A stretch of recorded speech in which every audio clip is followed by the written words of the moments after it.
L'Église catholique fait mémoire de bienheureux Aymar. Aymar est un prénom d'origine germanique, qui signifie le maison des importants. Au XIIIe siècle dans le midi de la France, ce religieux avait une mission redoutable et même ambiguë. Il dirigeait un groupe d'inquisiteurs. Avec eux, il parcourait les diocèses de Toulouse, Albi, Agen et Carcassonne, au moment des luttes contre les hérétiques albigeois. Aymar fut massacré avec tout son groupe à Avignonnel-Lauragais en Haute-Garonne le 29 mai 1242.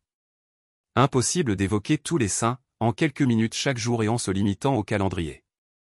Il en est des saints comme des étoiles dans le ciel dont Dieu disait à Abraham, « Lève les yeux vers le ciel et dénombre les étoiles si tu peux les compter. » À la fin de la Bible, l'Apocalypse les laisse entrevoir, c'était une foule immense que nul ne pouvait dénombrer, de toute nation, tribu, langue et culture. La lettre aux Hébreux nous invite.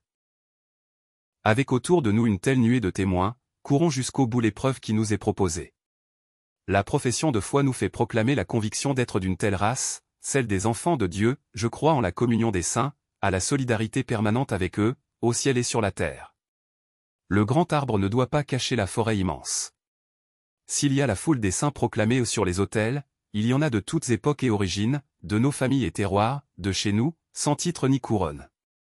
Il y a les saints inconnus qui sont connus de Dieu seul. Il y a les saints du quotidien qui ne sont d'aucun calendrier. Il y a les saints exilés dont les noms sont inscrits dans les cieux. Il y a les saints sacrifiés qui libèrent tout un pays. Il y a les saints de toutes les couleurs comme un arc-en-ciel, auréole de notre monde. Il y a les saints de la dernière heure qui écrivent le 5e évangile. Bienheureux Aymar, priez pour nous. Évangile. Tandis qu'il les bénissait, il était emporté au ciel. Alléluia. Alléluia. De toutes les nations, faites des disciples. Dit le Seigneur. Moi, je suis avec vous tous les jours. Jusqu'à la fin du monde. Alléluia. Évangile de Jésus-Christ selon saint Luc. En ce temps-là, Jésus ressuscitait, apparaissant à ses disciples. Leur dit. Il est écrit que le Christ souffrirait. Qu'il ressusciterait d'entre les morts le 3e jour. Et que la conversion serait proclamée en son nom. Pour le pardon des péchés. À toutes les nations. En commençant par Jérusalem. À vous d'en être les témoins. Et moi, je vais envoyer sur vous ce que mon Père a promis. Quant à vous, demeurez dans la ville.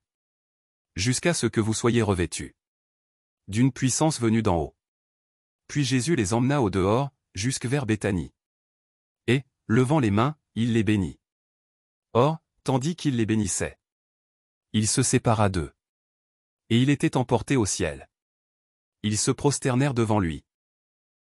Puis ils retournèrent à Jérusalem, en grande joie. Et ils étaient sans cesse dans le temple. À bénir Dieu. Acclamons la parole de Dieu.